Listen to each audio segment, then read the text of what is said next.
Okay, so I thought I was recording. Okay, that kind of sucks. Um, so kind of an update on what's been going on. My mother is still bullying me, although I don't know if it's my mother or her boyfriend. My mother and I have been trying to text here and there, and it seems like the more and more we text, the worse off I am. Um, it's not only affected my emotional health, but it's physically has almost destroyed me to the point where I've had to take medication for inflammation. Because I've swollen lymph nodes and inflamed muscles around my rib cage. This has been pretty bad.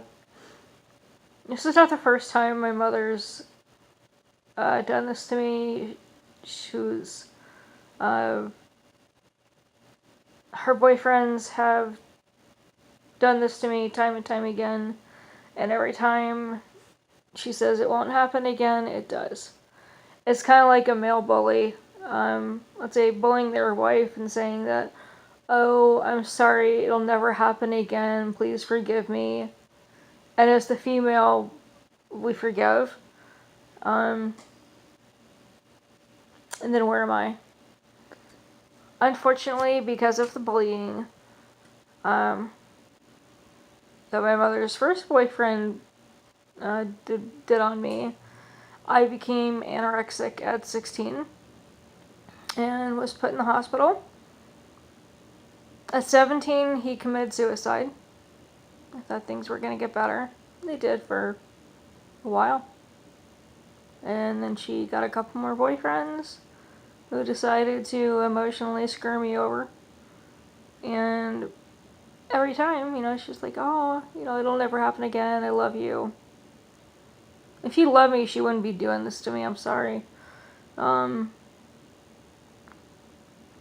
Unfortunately, because of her actions,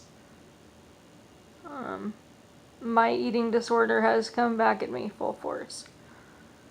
It started with the depression, but now I see my weight going down, and I'm kind of obsessed with it at this point. I know that's a bad thing. I just feel like if I lose weight, maybe I'll feel better about myself.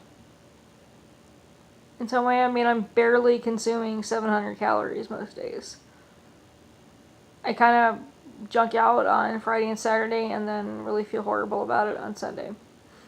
I guess that's a series for another time, is eating disorders. Right now, I know I'm kind of bouncing around a little bit. I apologize, guys.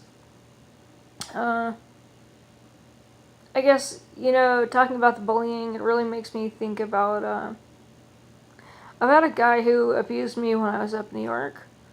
I met him at this place I had to be for depression and another place for anorexia. And he started to hit me.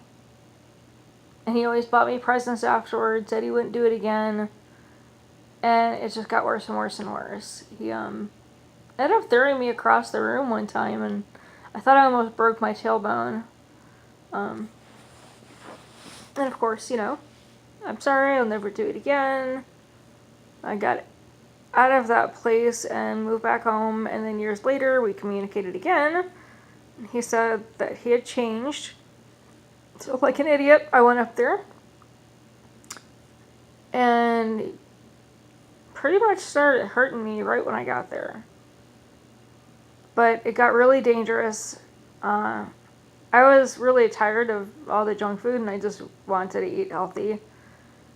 And because there was nothing else to eat, so I stuck a frozen pizza in the microwave, and I was like, why can't we just eat healthy? And he told me that was the kind of comment that was going to get me hit.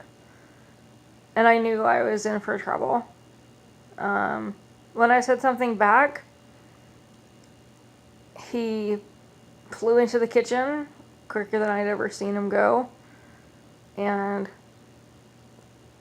took the pizza out of the microwave, threw it in the trash, and said that I needed to get in his room and he would let me come out, when he was done basically being angry. And pushed me in his room. Now, keep in mind, they do not hear you scream up in Newark, so don't even try it. He was 6'2". I'm down here at like 5'3". We got into a shoving match, and he hit me so hard my glasses flew in one direction, and my head flew in another, and I landed on the bed. He also disconnected the phone and the computer that night. I was smart and just dealt with it for one more night and then called the police in the morning when he left. When people say they're not going to hurt you, again, they usually will. I'm lucky I made it out of that situation alive. All I know is I will never, ever let another man hit me as long as I live. Because the next time, they're going to have to knock me out. I'll do some more videos later, guys, but I'm really just emotionally drained at this point. So, peace, love. I'll talk to you guys soon.